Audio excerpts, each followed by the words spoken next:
A3 से A2 को करूँगा तो ऑर्डर पेयर A3 A2 आएगा। फिर A3 से A3 में करूँगा तो ऑर्डर पेयर मिलेगा A3 A3। तो इस प्रकार से जो A क्रॉस A जो सेट है इसमें भी बहुत सारे ऑर्डर पेयर हमारे आए। कितने एलिमेंट्स होंगे A क्रॉस A में? Total elements A cross A ये हो जाएंगे 3 एलिमेंट इसमें है और 3 A में है तो 3 जा 9, 3 का स्क्वायर मीन्स 9 एलिमेंट्स इस A क्रॉस A में आएंगे। अब क्योंकि जो कार्टेशियन प्रोडक्ट सेट का कुछ एलिमेंट को लेकर के एक सबसेट बना दो तो वो रिलेशन होता है, इसलिए रिलेशन A से A में भी हो सकता है, रिलेशन A से A में भी हो सकता है। तो यहाँ पर A से A में जब रिलेशन मैं लूंगा तो मैं A क्रॉस A जो कार्टेशियन प्रोडक्ट सेट है उसके कुछ एलिमेंट को लेकर के सबसेट बनाऊंगा, वो सबसेट एक A से A में रिलेशन माना जाएगा। तो जैसे यहाँ पर मैं सपोज कर लेता हूँ R0, तो ऐसा सबसेट ले लो A क्रॉस A का जिसमें कोई भी एलिमेंट ना चुना जाए तो ये नल रिलेशन हो जाएगा इसका। और R1 ऐसा ऑर्डर जो है A क्रॉस A का सबसेट लो जिसमें इसमें से एक ऑर्डर पेयर को ले लो, सपोज आपने A1 A2 ले लिया, ये रिलेशन हो गया। ऐसा आप रिलेशन एक चुन सकते हैं जिसमें आप A क्रॉस A के ऐसे एलिमेंट को ऑर्डर पेयर को चुनिए जिसमें ऑब्जेक्ट इमेज इक्वल हो, ऑब्जेक्ट इमेज आइडेंटिकल हो। तो जैसे मैंने ले लिया इसमें A1 एक ऑर्डर पेयर, दूसरा ऑर्डर पेयर ले लिया A2 A2 और तीसरा ऑर्डर पेयर ले लिया A3 A3। तो इस तरीके से ये R2 रिलेशन हो सकता है। तो कई सारे रिलेशन A से A में हो सकते हैं। कितने रिलेशन होंगे A से A में? Total relations from set A to set A, total relation from set A into set A। तो A क्रॉस A में टोटल एलिमेंट थे हमारे 3 9 एलिमेंट, तो इसलिए टोटल रिलेशन आएंगे 2 पावर 9। ये जो कितना होगा 2 पावर 9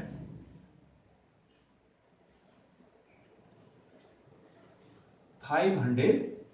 तो इतने रिलेशंस इसमें A क्रॉस A में आ सकते हैं। तो इसलिए हमने जाना कि रिलेशन A से B में यानी तो डिफरेंट सेट के बीच में ही नहीं होता है, रिलेशन उसी सेट का उसी सेट में भी हो सकता है। तो A से A में रिलेशन है, हमने यहाँ पर देखा कि A से A में A क्रॉस A जो हमारा कार्टेशियन प्रोडक्ट सेट आता है उसके किसी भी सबसेट को लेकर के मैं रिलेशन A से A में बना सकता हूँ।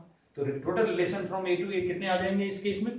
टोटल रिलेशन ये 9 total elements A cross A में हैं, तो A क्रॉस A के 9 एलिमेंट है तो 2 पावर 9 सबसेट आएंगे और वही रिलेशन, तो 512 के बराबर इसमें टोटल रिलेशन A से A में आएंगे। तो जो A से A में रिलेशन है हम इसको इस तरीके से नोट करते हैं, जैसे R है ना, हम लिख सकते हैं R is a relation from A into A, या R is a relation on A। तो जब A से A में रिलेशन करोगे तो आप शॉर्ट में इसको बोल सकते हैं R is a relation on A। ठीक हो गया। तो इसलिए हमने जाना 2 प्रकार के रिलेशन, A से B में भी रिलेशन होता है, A से A में भी रिलेशन होता है। हमारे जो कोर्स है यहाँ पर इंटरमीडिएट का, उसमें हमने जो रिलेशन पढ़ने हैं वो A से A वाले रिलेशन पर ज़्यादा फोकस करना है, A से B वाले रिलेशन पर फोकस नहीं करना है। ये फंक्शन वाले कंसेप्ट में A से B में रिलेशन दिए जाते हैं।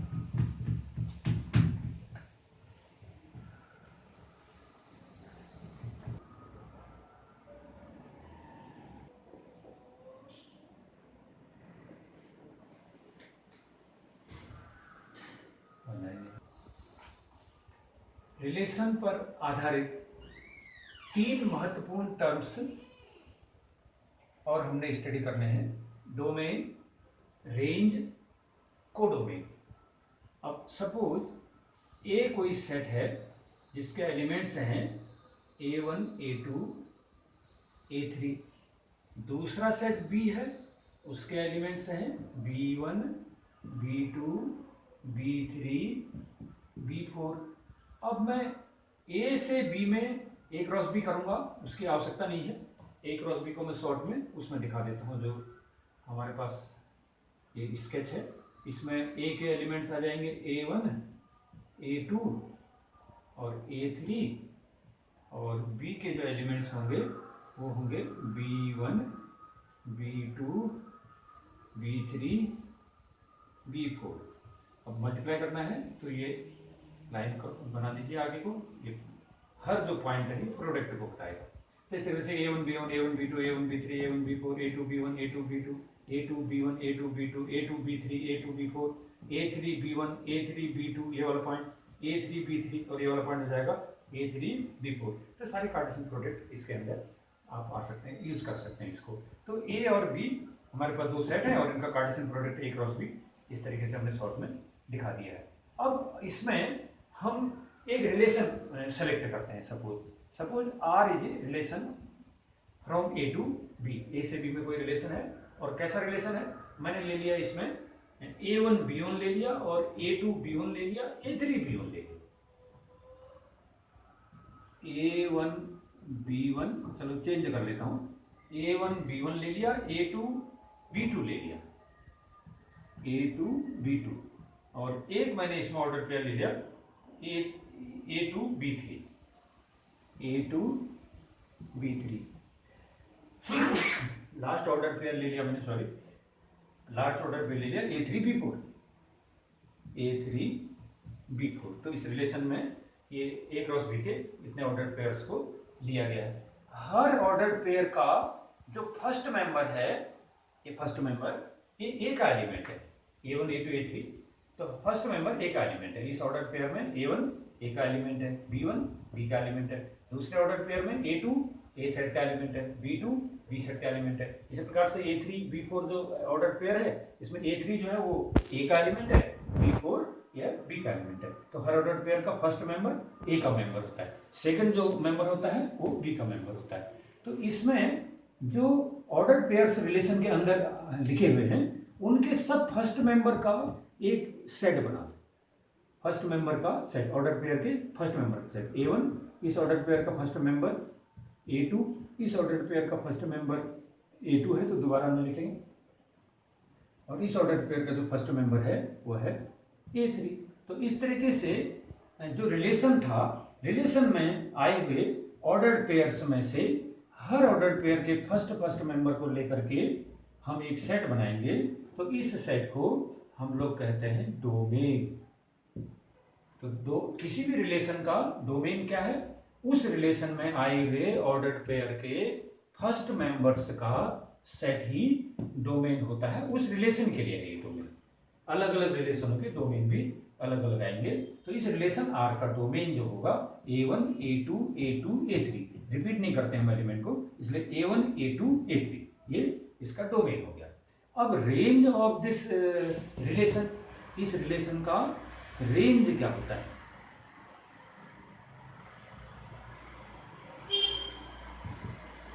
किसी रिलेशन का रेंज अगर आपको निकालना है तो रेंज का मतलब हुआ कि वो सेट जो इन ऑर्डर पेयर्स के सेकंड मेंबर्स को लेके बनाया जाता है। तो यहाँ का सेकंड मेंबर B1 है, इस ऑर्डर पेयर का सेकंड मेंबर B2 है, इस वाले ऑर्डर पेयर का सेकंड मेंबर B3 है, इस ऑर्डर पेयर में से सेकंड मेंबर जो है हमारा B4 है। तो हर ऑर्डर पेयर के सेकंड मेंबर्स को लेकर के एक सेट बनाएंगे, तो ये रेंज कहलाता है। तो domain of relation, domain of R, this is the set of first member of every ordered pair. Range of relation R, this is the set of second member of the ordered pairs in R। Relation R के अंदर लिखे गए order pairs के second member का जो set बनता है वो रेंज होता है। इसी रिलेशन में आए हुए फर्स्ट मेंबर के जो एलिमेंट्स, फर्स्ट मेंबर्स को लेके जो सेट बनता है उसको हम लोग कहते हैं डोमेन R। तो ये डोमेन और रेंज। अब एक नया टर्म है इसका कोडोमेन। कोडोमेन। अब ये कोडोमेन क्या है? जो रेंज है, यानी कि ये जो सेकंड मेंबर रिलेशन के अंदर आए हुए सेकंड मेंबर का जो सेट बनाया ये रेंज, इस रेंज के जो एलिमेंट्स हैं ये कौन से ओरिजिनल सेट से आ रहे हैं? रेंज के मेंबर्स B सेट से आ रहे हैं। तो जहां से ये रेंज के मेंबर्स आ रहे हैं वो पूरे का पूरा जो सेट है वो कोडोमेन कहलाता है। तो कोडोमेन क्या है? The parent set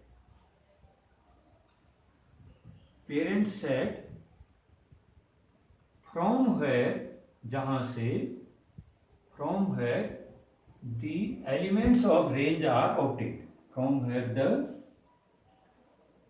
elements of range are obtained. जिस सेट में से रेंज के एलिमेंट प्राप्त होते हैं वो पूरे का पूरा सेट कोडोमेन कहलाता है। तो इस रिलेशन में डोमेन A1 A2 A3 है जो A के बराबर हो जा रहा है। रेंज जो है B1 B2 B3 B4 है, और कोडोमेन जो है इसका वो पूरा सेट भी कोडोमेन होगा, तो वो भी कोडोमेन हमारा कोडोमेन ऑफ R,